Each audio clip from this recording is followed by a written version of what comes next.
ഓണക്കാലത്ത് നമ്മുടെ സദ്യക്ക് ഒഴിച്ചുകൂടാൻ പറ്റാത്ത ഒരു ഐറ്റമാണ് മാങ്ങ അച്ചാർ.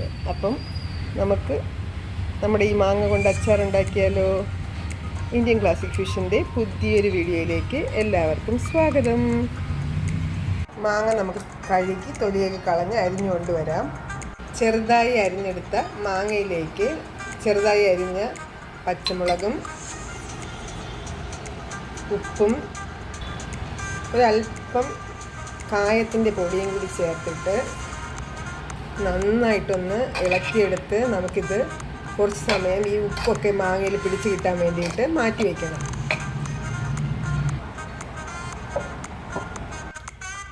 ഉപ്പൊക്കെ പിടിച്ച് മാങ്ങ അവിടെ സെറ്റായിട്ട് ഇരിപ്പുണ്ട്. ഇനി നമുക്കൊരു ചട്ടിയിലേക്ക് ഒരല്പം നല്ലെണ്ണ ഒഴിച്ചു കൊടുത്ത് ചൂടായി വരുമ്പോഴേക്കും ചൂടായ എണ്ണയിലേക്ക് അല്പം കടുകും ഉലുവയും ചേർത്ത് മൂത്ത് കഴിഞ്ഞാൽ അല്പം കറിവേപ്പിലയും വറ്റൽമുളകും ഇട്ട് ഒന്ന് നന്നായിട്ട് മൂപ്പിച്ചെടുക്കാം. ഇതൊക്കെ മൂത്ത് കിട്ടിക്കഴിഞ്ഞാൽ നന്നായി ഫ്ലെയിം കുറച്ച് വെച്ചിട്ട്, അല്ലെന്നുണ്ടെങ്കിൽ ഫ്ലെയിം ഓഫ് ചെയ്ത് കൊടുത്തിട്ട് ഒരല്പം മഞ്ഞൾപ്പൊടിയും 1.5 സ്പൂൺ കാശ്മീരി ചില്ലി പൗഡറും ചേർത്ത് ഒന്ന് ഇളക്കി കൊടുത്തിട്ട്, പൊടികൾ കരിഞ്ഞു പോകാതെ ശ്രദ്ധിക്കണം. ഇനി ഇതിലേക്ക് നമ്മൾ നേരത്തെ അരിഞ്ഞു വെച്ചിട്ടുണ്ടായിരുന്ന ഉപ്പ് ചേർത്ത മാങ്ങയില്ലേ, അതിൽ നിന്ന് ഊറി വരുന്ന വെള്ളം ഇതുപോലെ ഒന്ന് ഊറ്റി ഒഴിച്ചു കൊടുക്കണം.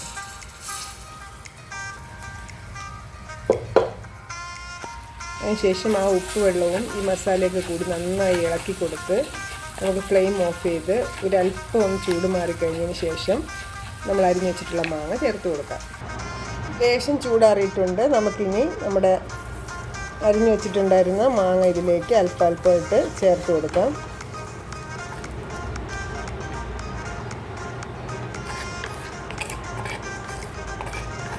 ഇൻസ്റ്റൻ്റായിട്ട് ഉണ്ടാക്കിയെടുക്കാൻ പറ്റുന്ന നല്ല ടേസ്റ്റുള്ള ഒരു മാങ്ങാച്ചാർ റെസിപ്പിയാണ്. ഈ തികച്ചും ഓപ്ഷണലാണ്, വേണമെങ്കിൽ മാത്രം ചേർത്ത് കൊടുത്താൽ മതി. ലാസ്റ്റ് 1 സ്പൂൺ പഞ്ചസാര കൂടി ചേർത്ത് നന്നായി ഇളക്കി വെച്ച് കഴിഞ്ഞാൽ നമ്മുടെ അച്ചാർ സെറ്റായിട്ടുണ്ട്. ഇനി അടുത്ത് നമുക്ക് ഇഞ്ചിക്കറിയിലേക്ക് പോവാം.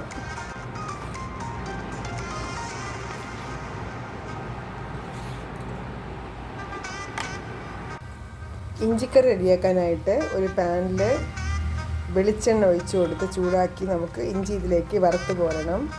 ഒരല്പം വെളിച്ചെണ്ണ ഒഴിച്ചു കൊടുത്ത് ബാച്ചായിട്ടാണ് ഞാൻ വറുത്ത് കോരുന്നത്. ചൂടായ എണ്ണയിലേക്ക് അല്പം വീതം ഇഞ്ചി കുഞ്ഞായിട്ട് അരിഞ്ഞത് വേണം ചേർത്ത് വറുത്ത് കോരാനായിട്ട്.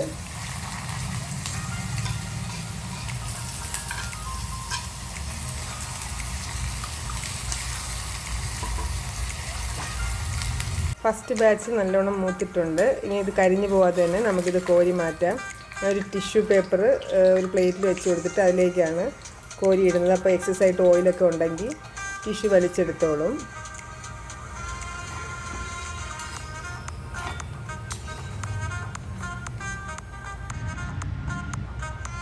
ഒരു ബാച്ച് കോരി കഴിഞ്ഞാൽ ബാക്കി അടുത്ത ബാച്ച് ഇട്ട് കൊടുക്കാം. രണ്ടാമത്തെ ബാച്ചും മൂത്ത് കിട്ടിയിട്ടുണ്ട്. നമുക്കിത് കോരിയെടുക്കാം. ഇനി അതേ എണ്ണയിലേക്ക് ചെറിയതായിട്ട് വളരെ തിന്നായിട്ട് അരിഞ്ഞെടുത്ത കുഞ്ഞുള്ളിയും കൂടി, അതായത് ഇഞ്ചി അരിഞ്ഞെടുത്ത അതേ അളവിൽ കുഞ്ഞുള്ളിയും കൂടി വറുത്ത് കോരാം.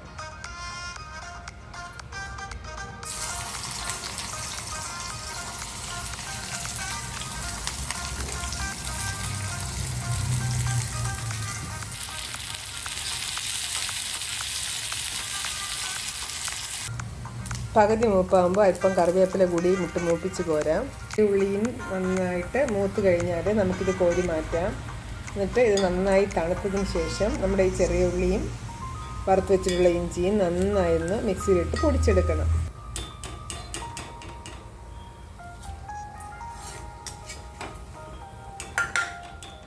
നമ്മൾ വറുത്തെടുത്ത ഇഞ്ചിയും ചെറിയ ഉള്ളിയും കൂടിയുള്ള കൂട്ട് ഒന്ന് നന്നായിട്ട് മിക്സിയുടെ ജാറിലിട്ടൊന്ന് പൊടിച്ചെടുക്കണം. നന്നായി പൊടിച്ച് കിട്ടിയിട്ടുണ്ട്. ഇനി നമ്മൾ നേരത്തെ വറുത്ത് കോരിയ എണ്ണയുടെ ബാക്കിയുള്ളത് ഒരു ചട്ടിയിലേക്ക് ഒഴിച്ചു കൊടുത്ത് ചൂടായ എണ്ണയിലേക്ക് വറ്റൽമുളകും കൂടി ഇട്ട് പൊട്ടി വരുമ്പോഴേക്കും നമ്മൾ ഈ അരിഞ്ഞ് വറുത്ത് കോരിയിട്ടുണ്ടായിരുന്നില്ല ഇഞ്ചിയും ഉള്ളിയും കൂടി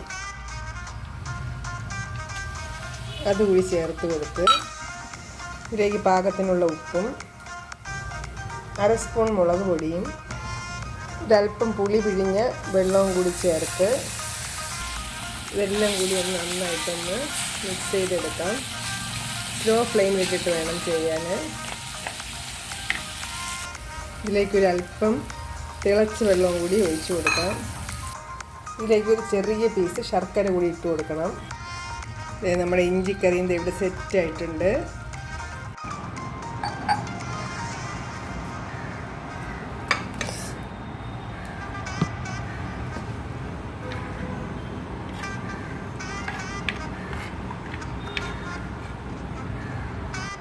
നാരങ്ങ കറി ഉണ്ടാക്കാനായിട്ടുള്ള നാരങ്ങ ഞാനിവിടെ എടുത്ത് വെച്ചിട്ടുണ്ട്. ഇനി ഇത് തൊലി ഒക്കെ ചെറുതായിട്ടൊന്ന് ചെത്തിക്കളഞ്ഞ് അരിഞ്ഞു കൊണ്ടുവരാം.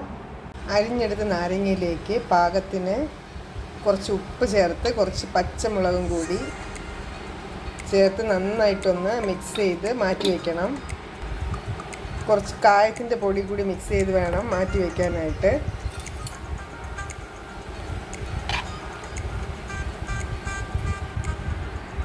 ഇനി ഒരു ബൗളിൽ കുറച്ച് വെള്ളം എടുത്ത് ചൂടാക്കി അതിലേക്ക് ഒരു 8-10 ഈന്തപ്പഴം ഇട്ട് കൊടുത്ത് ഒന്ന് വേവിച്ചെടുക്കണം.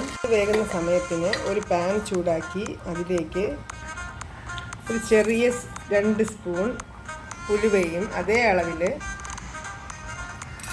അരിയും കൂടിയിട്ട് ഒന്ന് വറുത്ത് മാറ്റിയെടുക്കണം. അതായത് എണ്ണയൊന്നും ഒഴിക്കാതെ ഡ്രൈ റോസ്റ്റ് ചെയ്തെടുക്കണം. ഈ സമയത്ത് നമ്മുടെ ഈന്തപ്പഴമൊക്കെ നന്നായിട്ട് വെന്ത് കിട്ടിയിട്ടുണ്ട്. ഇനി ഫ്ലെയിം ഓഫ് ചെയ്ത് കൊടുക്കാം. അരിയും ഉലുവയും വറുത്ത് കിട്ടിയിട്ടുണ്ട്. ഇത് ചൂടോടുകൂടി തന്നെ ഒരു ഇടികലിലേക്ക് മാറ്റി അതിലിട്ടൊന്ന് കുത്തിയെടുക്കാം. ഇത് നന്നായി പൊടിച്ചെടുത്തിട്ടുണ്ട്. ചട്ടി ചൂടാക്കി നല്ലെണ്ണ ഒഴിച്ച് അതും ചൂടായി വരുമ്പോഴേക്കും അതിലേക്ക് കടുകും വറ്റൽമുളകും കറിവേപ്പിലയും കൂടി ഇട്ട് പൊട്ടിച്ച് ഇതിലേക്ക് അരിഞ്ഞു വെച്ചിട്ടുള്ള നാരങ്ങയും പച്ചമുളകും ഉപ്പും കായത്തിൻ്റെ പൊടിയും കൂടി ചേർത്ത മിക്സ് ഇതിലേക്കിട്ട് ഒന്ന് വഴറ്റണം.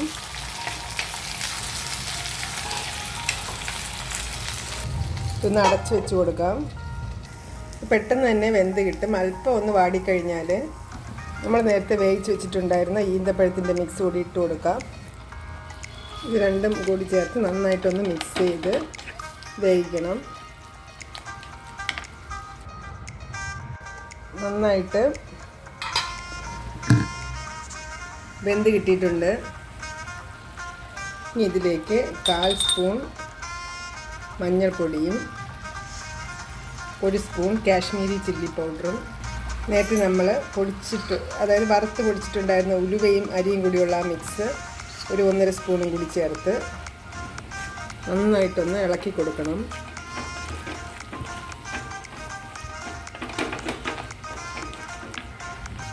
കുറച്ചുകൂടി ലൂസായിട്ടിരിക്കാൻ വേണ്ടി തിളപ്പിച്ച വെള്ളം ഒരല്പം കൂടി ഒഴിച്ചു കൊടുത്ത് ഒന്നുകൂടി മിക്സ് ചെയ്തെടുക്കാം.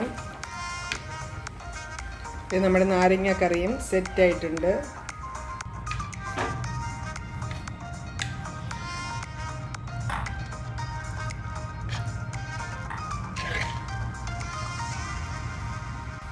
ഇഞ്ചിക്കറിയും നാരങ്ങാക്കറിയും മാങ്ങയും കൂടിയുള്ള ഈ കോംബോ റെസിപ്പി വീഡിയോ എല്ലാവർക്കും ഇഷ്ടമായെന്ന് വിചാരിക്കുന്നു. ഓണസദ്യയുടെ ഒഴിവാക്കാൻ പറ്റാത്ത 3 തൊടുകറികളാണിത്. അപ്പോൾ എല്ലാ ഇന്ത്യൻ ക്ലാസിക് ഫ്യൂഷൻ വ്യൂവേഴ്സിനും സ്നേഹത്തിൻ്റെയും സമാധാനത്തിൻ്റെയും സമ്പൽ സമൃദ്ധിയുടെയും നല്ലൊരു ഓണം ആശംസിക്കുന്നു.